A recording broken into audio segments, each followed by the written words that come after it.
নমস্কার, সুরজিৎ মান্না ক্রিয়েশনস চ্যানেলের পক্ষ থেকে তোমাদের সবাইকে সুস্বাগতম। আশা করি তোমরা সকলে ভালো এবং সুস্থ আছো।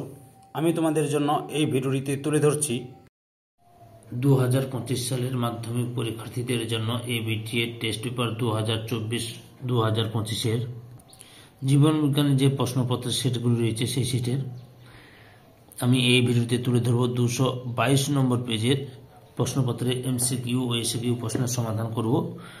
অলরেডি আমি 38, 79, 101, 124, 146, 175, 197 এই পেজগুলি সমাধান করেছি। যদি ওই পেজগুলির ভিডিও দেখতে না পাও তাহলে আমার চ্যানেলের প্লে লিস্টে গিয়ে দেখে নাও। আর যারা আমার চ্যানেলটি নতুন তারা আমার চ্যানেলটিকে সাবস্ক্রাইব করে আমার চ্যানেলের পাশে থাকো। সঙ্গে ডান দিকের বেল আইকন অল অপশানে গিয়ে প্রেস করো যাতে পরবর্তী ভিডিও নোটিফিকেশন পাও। একটা লাইক দাও এবং ভিডিওটি শেয়ার করো। আলোচনা শুরু করছি। বিভাগ কয় 1-এর দাগে 1.1 নিচের কোন হরমোনটি অগ্রস্ত প্রকটতায় সাহায্য করে? অপশান বিতে অক্সিন। তারপরে হচ্ছে 1.2 সূর্যমুখী ফুল দিনের বেলায় ফোটে ও রাত্রিবেলা মুদে যায়, এটি এক প্রকার। অপশান এতে ফটোনেস্টি। 1.3 হবে মানব দেহ করোটিয় স্নায়ু হল। অপশান সিতে 12 জোড়া। 1.4 মাইটোসিস কোষ বিভাজনের যে দশায় নিউক্লিয় পর্দার পুনর্বিভাগ ঘটে তা হল। অপশান ডিতে টেলোফেজ। 1.5 ডিএনএ অণুর গঠনগত একক হল। অপশান ডিতে নিউক্লিওটাইড। 1.6 মানব দেহে মাইটোসিস বিভাজন দ্বারা সদ্য সৃষ্ট অপত্য কোষের প্রতিটি ক্রোমোজোম কয়টি ডিএনএ তন্তু কুণ্ডলীকৃত হয়ে গঠিত হয়ে থাকে? অপশান বিতে 1টি। 1.7 কন্যা তখনই হিমোফিলিক হতে পারে যখন। অপশান ডি এ মা বাহক ও বাবা হিমোফিলিক আক্রান্ত হয়। 1.8 হিমোফিলিয়া এ বা রয়্যাল হিমোফিলিয়া হওয়ার জন্য দায়ী ফ্যাক্টরটি হলো। অপশান বিতে ফ্যাক্টর 8। এরপরে 1.9 দাগে হলো 1.9 দাগ হবে সাদা বর্ণ ও অমসৃণ লোমযুক্ত গিনিপিগের জেনোটাইপটি হলো। অপশান সিতে small B capital R small B capital R small R. 1.10 পৃথিবীতে প্রাণের সৃষ্টির সময় যে গ্যাসটি অনুপস্থিত ছিল সেটি হলো। অপশান ডিতে অক্সিজেন। 1.11 ঘোড়ার প্রাচীনতম পূর্বপুরুষ হলো। অপশান ডিতে ইওহিপ্পাস। 1.12 প্রদত্ত কোনটি মানুষের নিষ্ক্রিয় অঙ্গ নয় তা শনাক্ত করো? অপশান সিতে হাইপোথ্যালামাস। 1.13 টেরর অফ বেঙ্গল নামে পরিচিত কোন উদ্ভিদ? অপশান এতে কচুরিপানা। 1.14 নাইট্রোজেন যুক্ত একটি গ্রিনহাউস গ্যাস হলো। অপশান ডিতে N2। 1.15 কোট এক প্রকার পরিমাপক জলদূষণ। অপশান ডিবিতে। এরপরে বিভাগ ক্ষয়ে 2-এর দাগে লক্ষ্য করে প্রশ্নগুলি শূন্যস্থান পূরণ রয়েছে।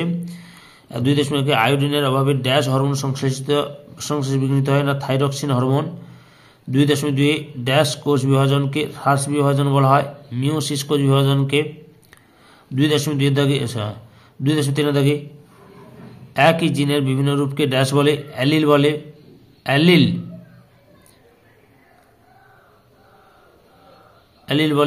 2.4 সমসংস্থ অঙ্গ ড্যাশ বিবর্তন নির্দেশিকা করে? অপসারী বিবর্তনের। 2.5 কর্বেট জাতীয় উদ্যান ড্যাশ রাজ্যে অবস্থিত? উত্তরাখণ্ড রাজ্যে অবস্থিত। 2.6 দাগে ড্যাশ পেশি সংকোচনের নিকটবর্তী অঙ্গ প্রসারিত হয়ে দূরে সরে যায়? অ্যাবডাক্টর পেশি। তারপরে হচ্ছে সত্য মিথ্যা নিরূপণ করো। 2.7 এডিএইচ হরমোন অগ্নাশয় থেকে খরিত হয়? মিথ্যা। 2.8 সুমস্তিষ্কে আবরণীর নাম মেনিনজেস? সত্য। 2.9 আরএনএতে থাইমিনের পরিবর্তে ইউরাসিল থাকে? সত্য। 2.10 ক্যাপিটাল ও স্মল টি গ্যামেট দ্বয়ের মিলনে হোমোজাইগাস অপত্য তৈরি হয়? মিথ্যা। 2.11 শ্বাসমূল আম গাছে দেখা যায়? মিথ্যা। 2.12 ব্ল্যাক ফুট এক প্রকার বায়ুপ্রাহিত রোগ? মিথ্যা। এরপরে এ স্তম্ভ বি স্তম্ভ মেলাও। 2.13 প্রকরণ চলন এফে বনচাড়াল। 2.14 পিউরিন যুক্ত ক্ষার ডিতে অ্যাডেনিন। 2.15 পিরিমিডিন যুক্ত ক্ষার এতে সাইটোসিন। 2.16 অসম্পূর্ণ প্রকটতা ইতে সন্ধ্যামালতি। 2.17 বিপন্ন প্রায় উদ্ভিদ জিতে রডোডেনড্রন। 2.18 জৈব বিবর্ধক বিতে ডিডিটি। একটি শব্দ বা একটি বাক্যে উত্তর দাও।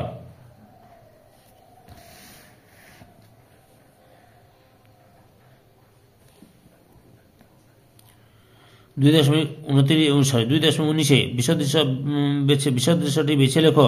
এখানে বিশদ দৃশ্যটি হবে CSF। 2.20 হল্যান্ড্রিক জিন কাকে বলে? না, ওয়াই ক্রোমোজোমে অবস্থিত জিনকে হল্যান্ড্রিক জিন বলে। ওয়াই ক্রোমোজোমে অবস্থিত জিনকে হল্যান্ড্রিক জিন বলে। 2.21 প্রথম জোটটি সম্পর্ক বুঝে দ্বিতীয় জোটটির শূন্যস্থানে উপযুক্ত শব্দ বসাও। পরাগরেণু ক্রোমোজোম, তাহলে পরাগরেণু ক্রোমোজোম 16, তাহলে শস্য ক্রোমোজোম কত হবে? 48। একটি বায়ুপরাগী ফুলের উদাহরণ দাও। ধান, গম হচ্ছে বায়ুপরাগী উদ্ভিদ। 2.13 মেন্ডেল দ্বিসংকর জনন পরীক্ষায় প্রাপ্ত জেনোটাইপ অনুপাত কত? জেনোটাইপ অনুপাত কত? না 9। তারপর হচ্ছে 2.24 JFM ও PBR এর পুরো নামটি লেখো। JFM ও PBR এর পুরো নামটি হলো জয়েন্ট ফরেস্ট ম্যানেজমেন্ট। আর PBR এর পুরো নাম হলো পিপলস বায়োডাইভার্সিটি রেজিস্টার। তারপরে 2.25 প্রকৃতির বৃক্ষ কাকে বলে? জলাভূমিকে। প্রকৃতির বৃক্ষ কাকে বলে? জলাভূমিকে বলে।